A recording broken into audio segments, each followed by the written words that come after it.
Take one. Yeah, we're on.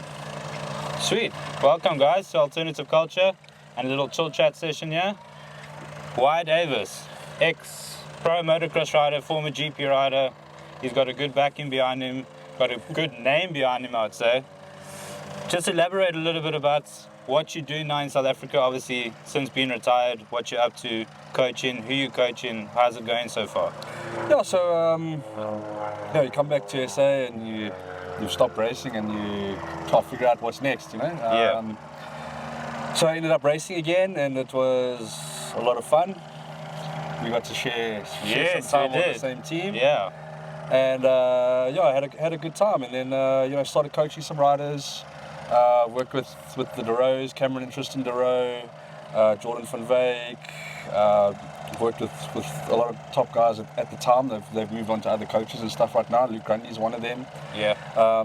So I got to work with quite a few good top up and coming young riders, and still working with Cameron and Tristan. And we're going to hope to push them forward to the next level. Yeah. So obviously we all know what Cameron's set out to do at the moment.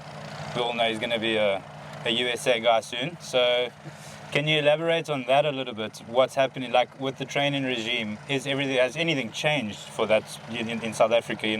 There is a certain way people do things here, but have you changed things up? Obviously, in that background and him going into that side.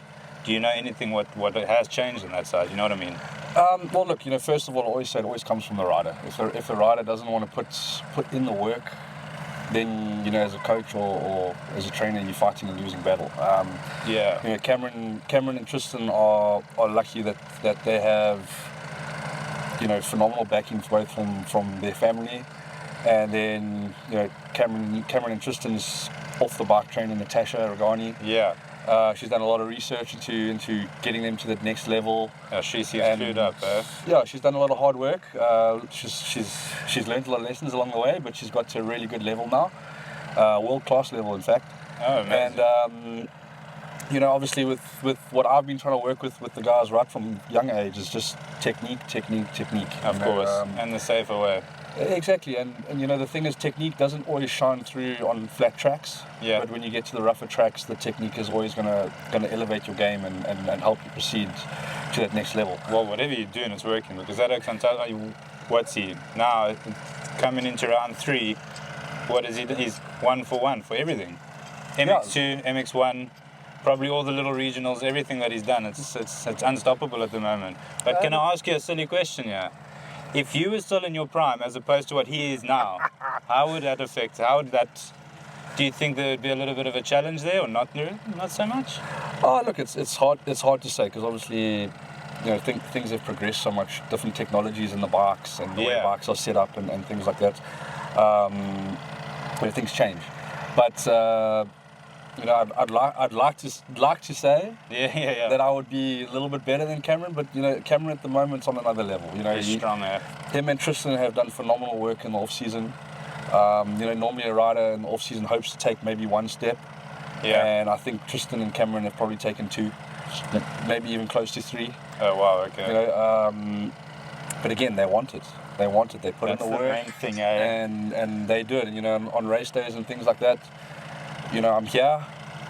I don't have to give them a heck of a lot of advice anymore, because they've learned to figure it out. But it's incredible to watch them go through it. It's phenomenal to see how, obviously you said we shared a team together, which it was a privilege for me to be on the same team as you at a stage. So just to see how we did it back in the day and how the riding has stepped up, as you say, it's almost as if the riding stepping up with the technology, if that makes sense.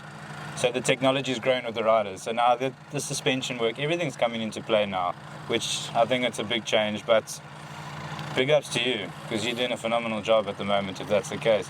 And let me ask you one more thing before we cut this. Are you going to the States with him at any point? Oh, look, I'd love to go, but that's Cameron's journey, and I'll always just be a phone call away and all of that to help him out. But that's his next step, Okay. And it's not an easy step. I've been through it myself. It's not easy, but you know, he's determined. He's going to make it work. I'm pretty sure of that. Yeah, and with you on his side, I definitely think it'll work as well. Well, let's keep our fingers crossed that he can show everybody what he's made of. Good luck, bro. Cheers.